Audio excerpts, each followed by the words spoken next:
اللي سدد هذا الشاب الصغير اللاعب اللي عنده 22 عام. تمريره لعثمان كامارا. جانيني يا سلام!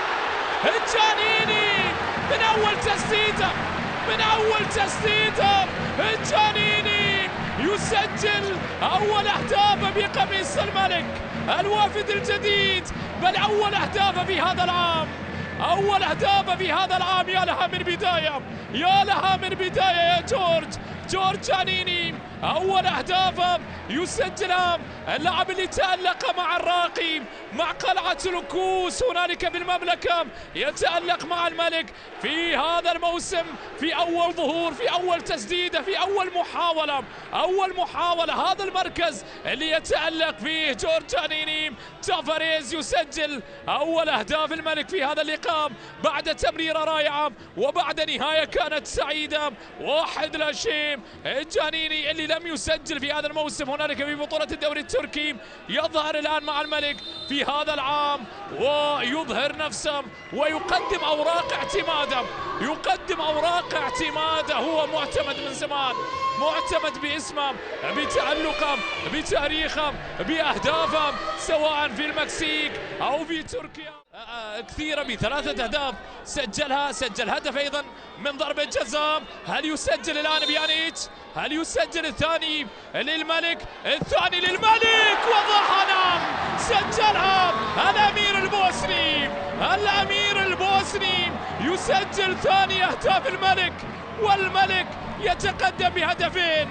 الملك ينشد الصدارة، الملك في داره يبحث عن الصدارة ويتقدم بهدفين، هذه المرة عن طريق هذا الأمير البوسني. بيانيتش يسجل ثاني أهداف الشارجة ورابع أهدافه في دوري أندرك للمحترفين، وثاني أهدافه من ركلات جزاء ترجمها بنجاح، وضعها في المنتصف. علي الحوسني راح في زاوية والكرة راحت في شباكه. أصبحت النتيجة 2-0 في شوط المباراة.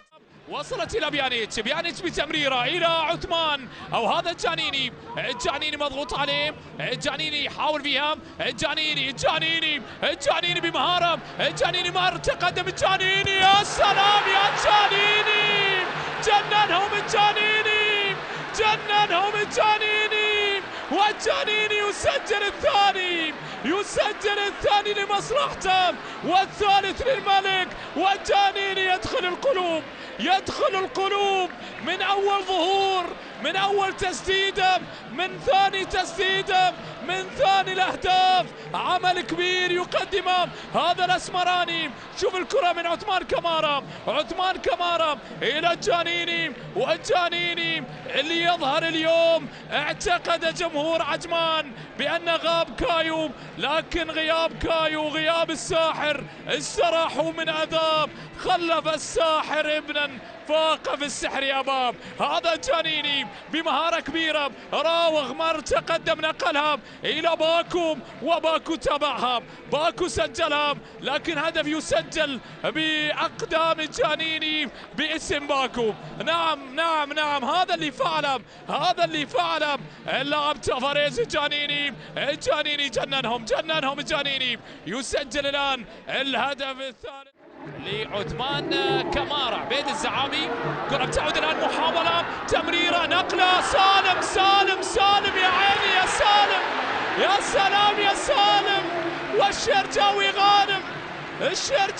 غانم برباعية، بصدارة ولو بشكل مؤقت، لكن الشرجاوي بالأربعة.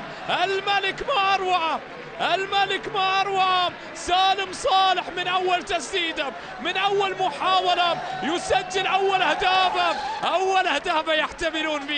يحتفلون به وكأنه وافد جديد لهم، لأنه يسجل أول أهدافه بقميص الملك في هذا الموسم.